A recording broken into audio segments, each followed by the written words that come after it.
Doctor Sushmita ಅವರು ಮತ್ತೆ ಸಂಪರ್ಕದಲ್ಲಿದ್ದಾರೆ, ಮನೋವೈದ್ಯರು. ನಾನು ಜೈಲಿನ ಖೈದಿಗಳ ಮನಸ್ಥಿತಿಯ ಬಗ್ಗೆ ಮಾತಾಡ್ತಾ ಇದ್ದೆ. ಸುಷ್ಮಿತಾ ಮೇಡಮ್, ಇನ್ನೊಂದು ಪ್ರಶ್ನೆ ಇತ್ತು ನನ್ನ ಹತ್ರ.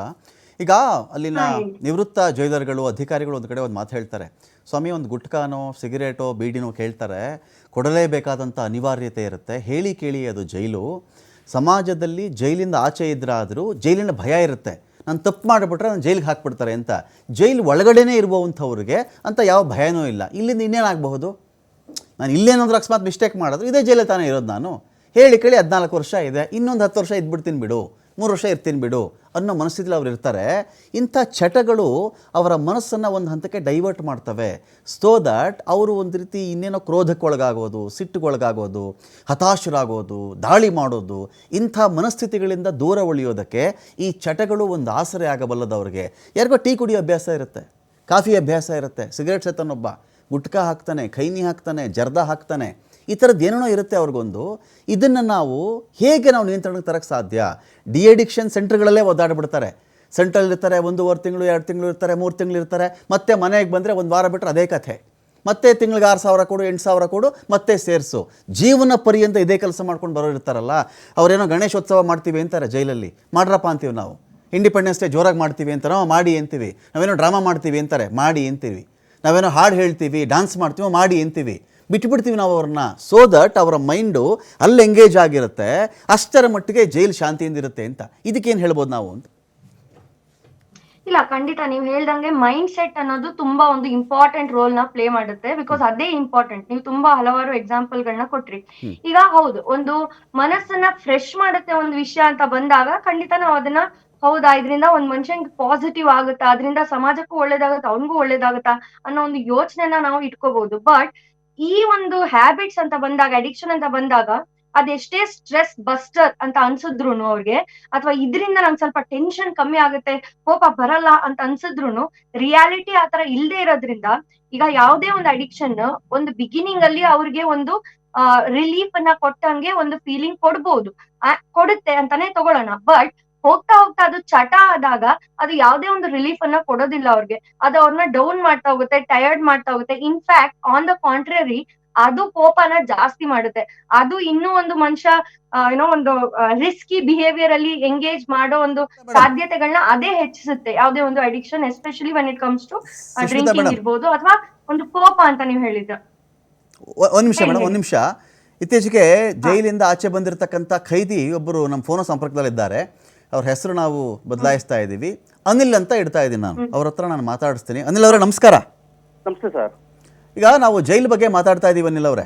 ಏನಂದರೆ ಈ ಜೈಲ್ ಒಳಗಡೆ ಟೀ ಕಾಫಿ ಯಾವುದೋ ಗಾಂಜಾ ಸಿಕ್ಬಿಡುತ್ತಂತೆ, ಮದ್ಯ ಸಿಗುತ್ತಂತೆ, ಅಂದರೆ ಎಣ್ಣೆ ಸಿಗುತ್ತಂತೆ, ಬಿರಿಯಾನಿ ಸಿಗುತ್ತಂತೆ. ಏನಿದು ಜೈಲು ಮ್ಯಾನ್ಯುಯಲಲ್ಲಿ ಏನಿದೆ ಇದೆಲ್ಲ ಹೇಳಿದಾರಾ? ಇವ್ರ ಖೈದಿಗಳ ಮನಪರಿವರ್ತನೆ ಮಾಡಿ ಅದನ್ನು ರೆಸಾರ್ಟ್ ಮಾಡಿಬಿಡುತ್ತೆ ಅಂತೆಲ್ಲ ಮಾತಾಡ್ತೀವಿ, ಸಹಜ ನಾವು ಮಾತಾಡ್ತೀವಿ. ನಮ್ಮ ಕೈಲಿ ಏನಿರುತ್ತೆ ರೂಲ್ ಬುಕ್ ಇದು ಬಿಡುತ್ತೆ. ನಮ್ಗೆ ಕೇಳಿದ್ರೆ ನಾವು ಜೈಲ್ ಮ್ಯಾನ್ಯುಯಲ್ ಹೇಳುತ್ತೇನ್ರಿ ಜೈಲರ್ ಸಾಹೇಬ್ರ ಏನ್ರಿ ಅಂತ ನಾವು ಕೇಳ್ತೀವಿ. ವಾಸ್ತವ ಏನು ಅಂತ ಅನಿಲ್ ಸರ್? ಇವಾಗ ಮನುಷ್ಯ ಅಲ್ವಾ ಸರ್, ಎಲ್ಲಾರು ಮನುಷ್ಯ ಅಲ್ವಾ ಸರ್? ಜೈಲ್ ಅಧಿಕಾರಿಗಳು ದೇವರಾಗ್ಬಿಡ್ತಾರ ಸರ್. ಅವರು ದುಡ್ಡು ಕೊಟ್ಟು ಬಂದಿರ್ತಾರೆ. ಈಗ ಡಾಕ್ಟರ್ ಹೇಳ್ತಾರೆ ನಾಳೆ ನೀವು ಒಳ್ಳೆಯವ್ರಾಗ್ಬಿಡಿ ಅಂತ. ಈಗ ಡಾಕ್ಟರ್ಗಳು ಕುಡಿಯಲ್ವಾ ಸರ್? ಡಾಕ್ಟರ್ ಸಿಗರೇಟ್ ಸೇದಲ್ವಾ? ಓಕೆ, ಹಂಗೆ ಈಗ ಯಾರು ತಪ್ಪಾಡ್ತಾರೋ ಯಾರಿಲ್ಲ. ಈಗ 2010 ಮೈಸೂರು ಜೈಲಲ್ಲಿ ಗನ್ನು ಒಳಗಡೆ ನುಗ್ಗಿ ಬೆತ್ತಿಂಗಿರ ಸೀನನ ಮೇಲೆ ಹಲ್ಲೆ ಆಯ್ತು. ಗನ್ನೇ ನುಗ್ಗುವಾಗ ಈ ಸಿಗರೇಟ್ ಇನ್ ಯಾವ ದೊಡ್ಡ ವಿಷಯ ಸರ್?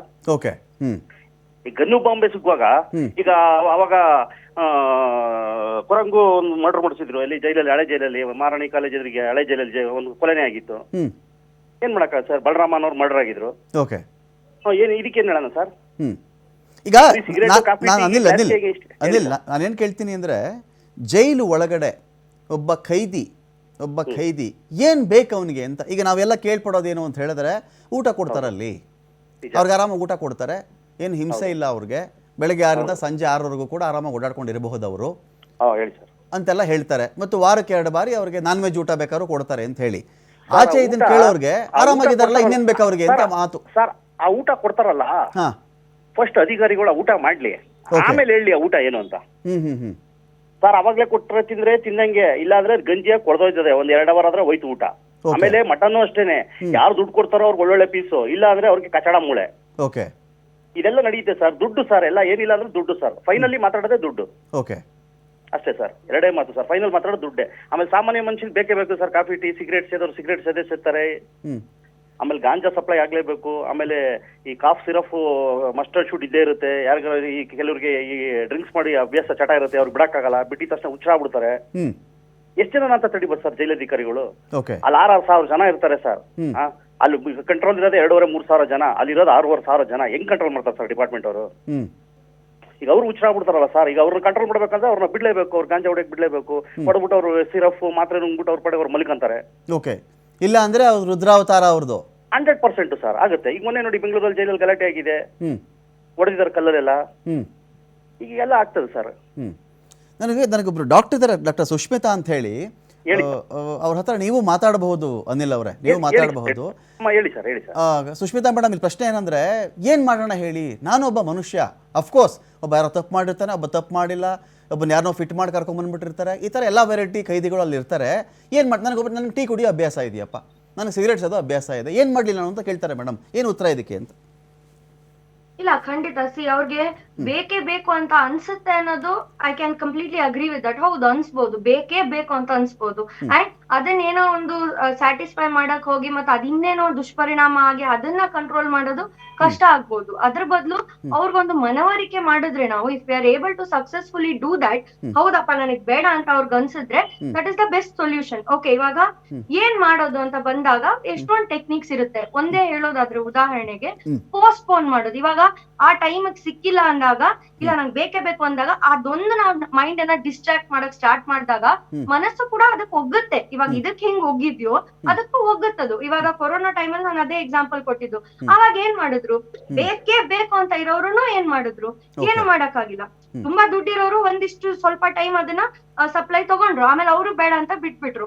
ಸೊ ಇನ್ಎವಿಟೇಬಲ್ ಅಂದಾಗ ಮೈಂಡ್ ಹೆಂಗ್ ಅಡ್ಜಸ್ಟ್ ಆಗುತ್ತೋ, ಬಟ್ ಇಲ್ಲಿ ಸೈಕಾಲಜಿ ದೃಷ್ಟಿಯಿಂದ ಅಥವಾ ಒಂದು ಸೈಕಾಲಜಿಸ್ಟ್ ಆಗಿ ಹೇಗ್ ಸಹಾಯ ಆಗುತ್ತೆ ಅಂದ್ರೆ, ನಾವು ಅವ್ರನ್ನ ಆ ಮನವರಿಕೆ ಅವ್ರಿಗೆ ಮಾಡೋದು ನಾವು ಟ್ರೈ ಮಾಡ್ತೀವಿ ತುಂಬಾ. ಯಾಕಂದ್ರೆ ಇವಾಗ ಇದರಿಂದ ದುಷ್ಪರಿಣಾಮನೇ ಹೆಚ್ಚು ಅಲ್ವಾ. ಕೋಪ ಮಾಡ್ಕೊಳ್ಳೋದ್ರಿಂದ ಇರ್ಬೋದು ಅಥವಾ ಅಡಿಕ್ಷನ್ ಇಂದ ಇರ್ಬೋದು.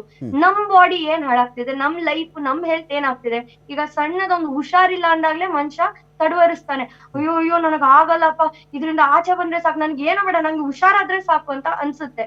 ಸೊ ಒಂದ್ ದೊಡ್ಡ ಒಂದು ದುಷ್ಪರಿಣಾಮ ಬೀರ್ದಾಗ ಹೆಂಗೆ ಅದನ್ನ ಹ್ಯಾಂಡಲ್ ಮಾಡೋಕ್ಕಾಗುತ್ತೆ? ಅದ್ ಅವ್ರಿಗೂ ನೋವಾಗುತ್ತೆ, ಅವ್ರ ಅಕ್ಕಪಕ್ಕ ಇರೋರು ಅಥವಾ ಅವರ ಒಂದು ಫ್ಯಾಮಿಲಿಗೂ ನೋವಾಗ್ಬೋದು. ಸೊ ಅದನ್ನ ಅವ್ರಿಗೆ ಮನವರಿಕೆ ಹೆಂಗ್ ಮಾಡೋದು? ದುಷ್ಪರಿಣಾಮ ಅಂದ್ರೆ ಏನು? ಈಗ ಬಾಡಿಗೆ ಸಿಕ್ಕಾಪಟ್ಟೆ ಪವರ್ ಇರುತ್ತೆ. ಈಗ ಒಂದ್ ಲಿವರ್ ಎಷ್ಟೇ ಒಂದು ಪ್ರಾಬ್ಲಮ್ ಆದ್ರೂ ಅದು ಆದಷ್ಟು ರಿಪೇರಿ ಮಾಡುತ್ತೆ. It's a beautiful organ. ಅದು ಒಂದ್ಸತಿ ನೀವು ಕುಡಿಯೋದ್ ಬಿಟ್ರಿ ಅಂದಾಗ ಅಂತ ಖುಷಿ ಆಗುತ್ತೆ ಅದಕ್ಕೆ. ಬಿಟ್ಟ ಸರಿ, ಇವಾಗ ಎಲ್ಲ ಸರಿ ಮಾಡೋಣ ಅಂತ. ಇನ್ನೊಂದ್ಸತಿ ಕುಡ್ದಾಗ ಅಯ್ಯೋ ಅಯ್ಯೋ ಅಯ್ಯೋ ಅನ್ಸುತ್ತದು, ಆದ್ರೂ ಟ್ರೈ ಮಾಡುತ್ತೆ. ಆತರ ಮಾಡಿ ಮಾಡಿ ಮಾಡಿ at one point it gives up. ಆಯ್ತಾ? ಅದು ಮಾಡಕ್ ಆಗಲ್ಲ ಇನ್ನದಕ್ಕೆ. ಟ್ರಾನ್ಸ್ಪ್ಲಾಂಟ್ ಮಾಡೋ ಲೆವೆಲ್ ಹೋಗ್ಬೋದು. ಅವಾಗ ಏನೇ ಇದ್ರು ನಿಮ್ಮ ಒರಿಜಿನಲ್ ಆರ್ಗನ್ ಎಷ್ಟು ಗಟ್ಮುಟ್ಟಾಗಿರುತ್ತೆ ಅಷ್ಟು ಆ ಟ್ರಾನ್ಸ್ಪ್ಲಾಂಟ್ ಮಾಡಿದ ಆರ್ಗನ್ ಇರೋದಿಲ್ಲ. ಡೆಲಿಕೇಟ್ ಆಗಿ ಲೈಫ್ ನ ನೀವು ಮಾಡ್ಬೇಕಾಗುತ್ತೆ. ಎಸ್, ನನಗ್ ಬೇಕನ್ನೋದು ಈಸಿ, ಬಟ್ ಆಮೇಲೆ ನೀವು ಅದನ್ನ ಫೇಸ್ ಮಾಡಕ್ ರೆಡಿ ಇದ್ದೀರಾ? ಆಮೇಲೆ ನೀವು ಇನ್ನೂ ವರ್ಸ್ಟ್ ಆಗ್ಬೋದು ನಿಮ್ಮ ಲೈಫ್ ಸ್ಟೈಲ್. ಹಂಗ್ ನೀವು ಇರ್ಬೇಕು ಅಂತ ಡಾಕ್ಟರ್ ಹೇಳ್ಬೋದು. ಸೊ ಆಸ್ ಇಟ್ ಈಸ್ ಮನುಷ್ಯನ್ ನಾಳೆ ಏನ್ ಪ್ರಾಬ್ಲಮ್ ಬರುತ್ತೆ ಗೊತ್ತಿಲ್ಲ. ಅದಲ್ಲದೆ ಇದನ್ನು ನಾವ್ ಇನ್ವೈಟ್ ಮಾಡೋದು ಬೇಕಾ ಅನ್ನೋದು ಅಲ್ಲಿ ಒಂದು ಪ್ರಶ್ನೆ ಬರುತ್ತೆ. ಸುಷ್ಮಿತಾ, ಓಕೆ ಮೇಡಮ್, ಓಕೆ, ಒಂದ್ ನಿಮಿಷ.